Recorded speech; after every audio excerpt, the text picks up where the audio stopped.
So, kumusta mga ka-birds? Magandang buhay sa ating lahat. Ngayon ay samahan niyo ako or samahan niyo kami. Pupunta tayo sa market.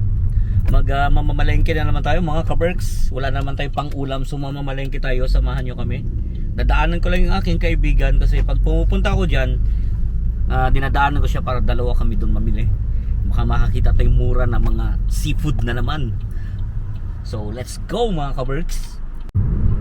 So yun na nga ako mga ka-birds, medyo makulimlim ang panahon ngayon. Windy and gloomy. Windy and gloomy. Ito talaga yung weather dito sa Manchester. Kaya di tayo natuloy ngayon sa ating papasyalan. Pupunta sana ako ng Nottingham kasi nga may Barrio Fiesta. But then hindi magandang panahon kaya di na ako tumuloy. So ngayon papunta natin ng palengke, no?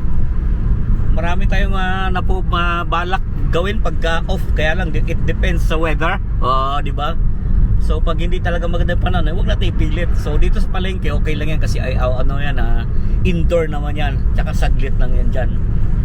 So dadaanan ko lang muna ang ating friend kasi baka may gusto rin siyang bilhin. So daan muna tayo sa kanila bago tayo dumiretso sa palengke.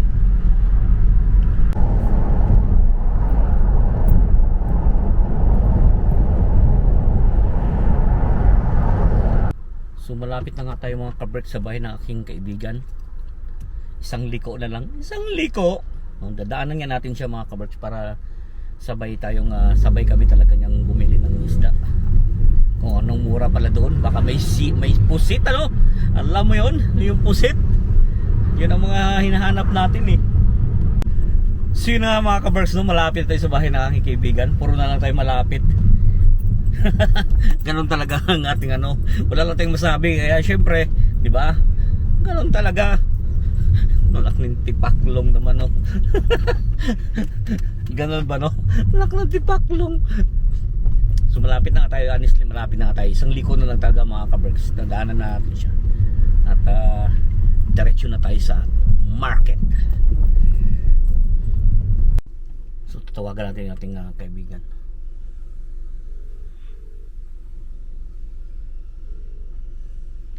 Parkoy, dito ako sa labas. Sige. Okay, bye. Palabas natin kaibigan, mga ka-birds, no? Palabas na. Dinaanan natin. naka pang summer outfit ang kaibigan ko, mga ka-birds. Talo ako lagi nakapang winter pa. So doon pupunta na tayo ng market. Sana may nagahan namin kasi baka may makita tayo na squid, pusit talaga. Pusit tsaka crab minsan.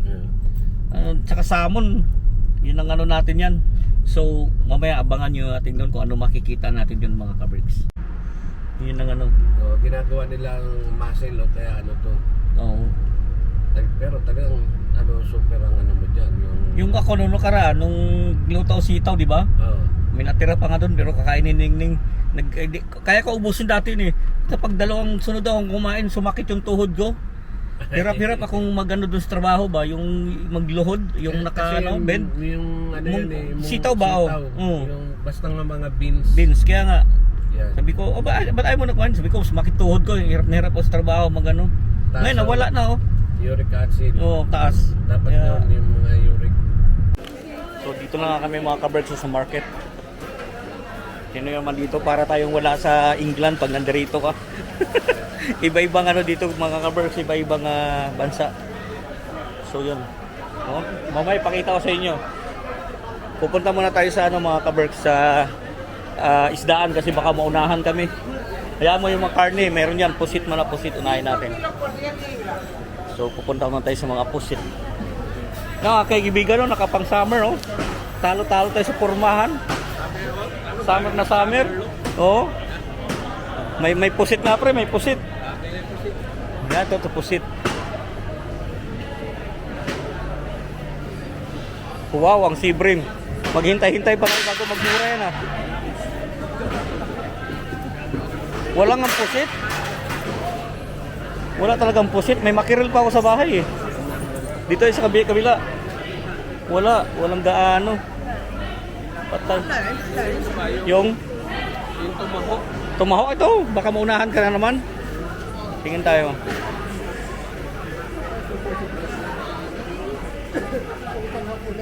Tomahawk. Tomahawk steak daw si Kupang kaibigan. Ay wala. Wala. Naubos. Sirloin na lang. So ito mga ano dito mga kaberks, oh. Nandito lahat. May salmon. May pomfret. Walang squid dito. Madalas ako bumibili ng squid. Redfish. Mackerel, siba, sibrim. Wala. Dito tayo sa kabila. Hindi na wala na masyadong squid ngayon, hindi pa season ah. Ito. Log chumps. Ito. 3 for 10 talaga no? Ah, ito masarap pag maskara pre oh. Ito masarap ikare-kare. Ano mukha ng baka. No? Walang squid ah. Ah, dito lang yung squid. Pero mahal eh. So masarap to mga kaberks oh. Cuttlefish, nakatiki pa oh, masarap pala yan. Magkano to siya? 10 pounds isang tray. So dito Thank you very much. So dito tayo. Ayun oh. Marami tayong ano, may bonito fish, tuna. Tuna mga kaberks oh, bonito. So ayun oh, sea bass. Wild sea bass. Yeah, they say the Osmo packet. 2, not 3. Not 3. 3 is bigger screen. Yeah, what's better daw? Yeah. So yun mga kaberks oh. So dito sa kabila, wala. Uy, talaba oh. Sarap oh. Balikan natin. Wala pre ah. Yung tahong. Mamaya magmura yan. Mamaya. Ito. Yung parang nahuli lang natin ba pag nagano holiday. Ito maganda oh. Itong cuttlefish. Kala ko dati matigas yung bagol. Hindi pala. Sarap, ang lambot. Hindi mo tinanggal yung bagol yan oh. Tinanggal ko. Nung tayo. Tinanggal ko. Nung ginawa kong pulutan. Tinanggal ko. Ito sana oh. Ito sana talaga oh, malang eh. Hindi na magmura yan pre. Balik tayo dito sa kabila. Dito tayo. So ito yung mga kaberks yung sinasabi ko na ano, bilihan ng ano dito. Yung Maskara doon na. maskara? Dito. Oh, wala eh. Diyan. Nung sa baboy? Dito. Wala eh.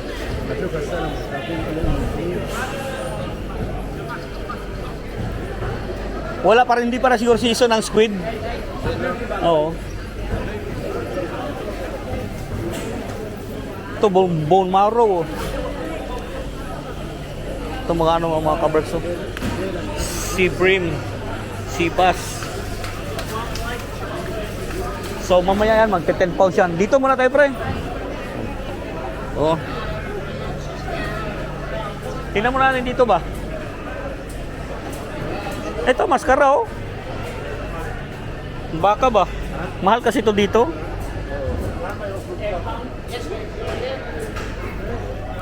Dito naman.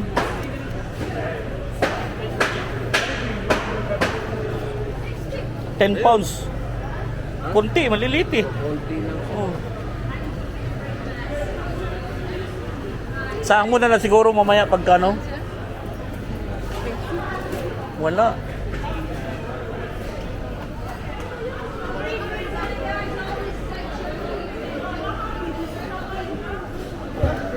Grabe na rin talaga dito. Dami na rin tao ba? Halo-halo na rin yung mga dito. Wala, doon nakabangan natin.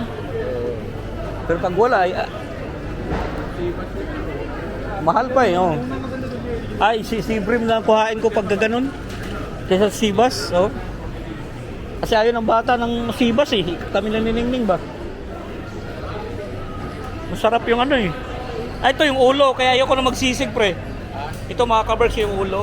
5 pounds na yung kalahati, 10 pounds yung buo. Kaya ayoko na magsisig. Tapos ang tagal gawin. Oh. Yun. Yan bro. So yun oh. Tingin-tingin lang muna tayo mga kabers. Ito yun ang market dito.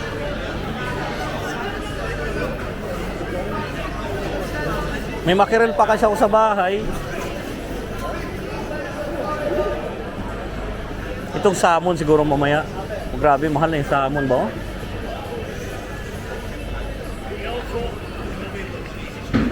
So dito tayo mga kabers. So ano to rito? Meron ditong ano. May squid sana dito. Maganda sana may squid dito. Ayan o. So 17 pounds per kilo ng squid. Ang sarap sana yan o.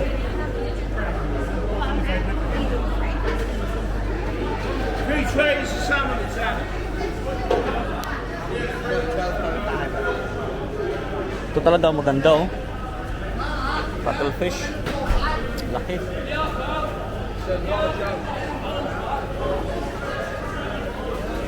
Balikan sa paring buboy.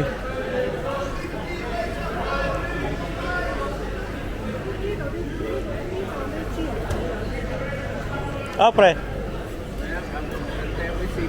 Sibas? Baka magmura yan ba? Itong salmon na siguro ako hain ko. Ah, si Delphin pala nagbibili ng pomfret. Ah, pampano to ba? Pampano? Oo, to. Ayaw ng bata kasi yan, kaya daw bumibili. Sarap to sa bawal sana ba? Oo. So kukuha tayo dito mga kabirds ng ano. Ito, redfish.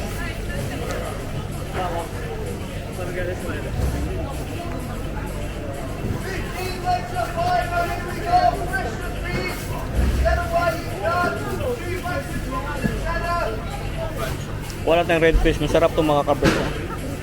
Sarap to i-prito or ihaw.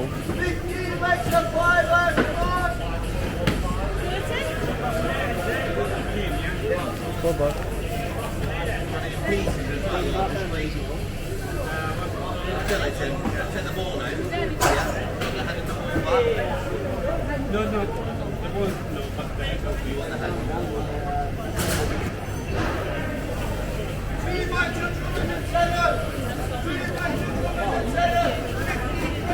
Thanks bro. So nakakuha tayo mga kaberso. Yan ang ating pamilya. Yan na. Pomfret tsaka si brim, si red snapper, redfish. Abangan natin tong ano, si brim. Dito naman mga kaberso, mga gulay naman dito. Ayan. Gulay. Dito ay pre. Tripe. Ang ganda ng pride no? Oh, ano ba? Puting-puti ba? Ganda.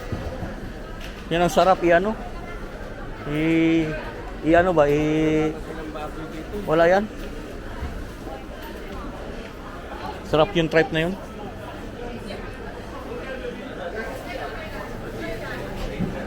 Black pudding oh. Dugo. Betamax. Ito mga gulay rito mga kabers.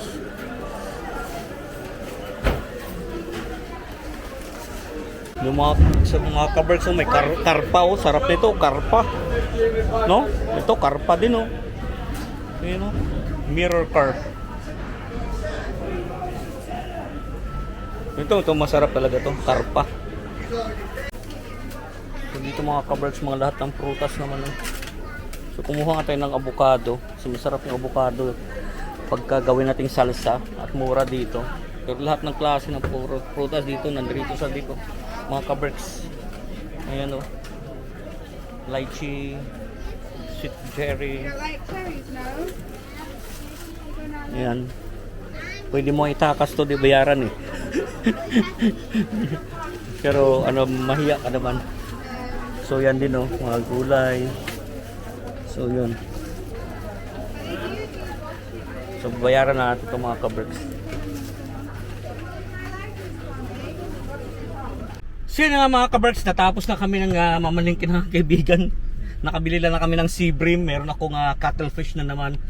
Ayun ang mga nabili namin. Yung kaibigan ko nakabili ng tawag dito mackerel, sea bass. Ako sea bream. Ayan, mga ano, mas mura kasi dito mga kaberks naman kung tutuusin. Tinulak na nila yung sakyan nila oh. Tulak na yun. Oh, baka sumabog ba? Huwag na pilitin. Yung mga kaberks, may ano pa dito, naputol ang ating salita kasi may umusok ng sakyan doon, no? Ayun, no? Delikado ba? Delikado yan. Hmm. Hindi niya alam. Hindi niya alam na nangamoy na. Nangamoy na yung ano niya. So dito na natin tapusin ang ating video. Yun ang buhay-buhay natin dito mga kaberks sa England. O talaga maghanap ka ng kung saan ka ba kakabili ng mga mura ba. Dito lang kanan ng tayo pre. Traffic din doon. May maghanap ka talaga kung saan may makabili ka ng mura kasi pag doon ka lang lagi sa town ay mahal talaga doon. Per kilo talaga doon. At least dito may mga nag-offer sila ng 4, 5 piraso, 10 pounds. So malaking bagay na yun mga kaberks. Malapit lang naman pati sa amin. So yun lang. Ang problema dito, yan, marami na mga namimili. Ano yun pa pala dati, kami lang dito mga Pilipino na gano'n. Ngayon dami na kaming kalaban dyan. Ibang lahi na. Marami na. May itim, may inchik. Wala. May mga Korean na rin. Korean na rin. Nandito na nga lahat. Dati kami lang ang nakikipag ano dyan, tawaran kami lang eh. Ngayon marunong ng ano eh. Makipagtawaran din yung iba. So maghanap ulit tayo ng bilihan, pero ito talaga maraming mabibili ka dito. Pagka mga seafood like isda, yan. Prawn doon 3 kilo, 20 pounds, grabe. Ano naman, tas ang lalaki. Ang laki pa niya. Pagka gano'n naman, gusto mong kung meron ka namang maintenance, okay yun. Yung gano'ng prawn, lalaki. Sugpo kumbaga sa atin. Pero hindi, bihira na rin kasi ako mag-ano kasi crab nga, hindi ko kinuha. Maganda sa handaan yun eh. Oo, pwede yun, panalo ka dun. Panalo ka sa handaan. Kasi mura yun. So yun lang. At nandito na kami nag-drive na pauwi. Lagi yung sinasabi sa inyo mga kaberks, keep us all safe, God bless us all at magandang buhay. Thank you for watching.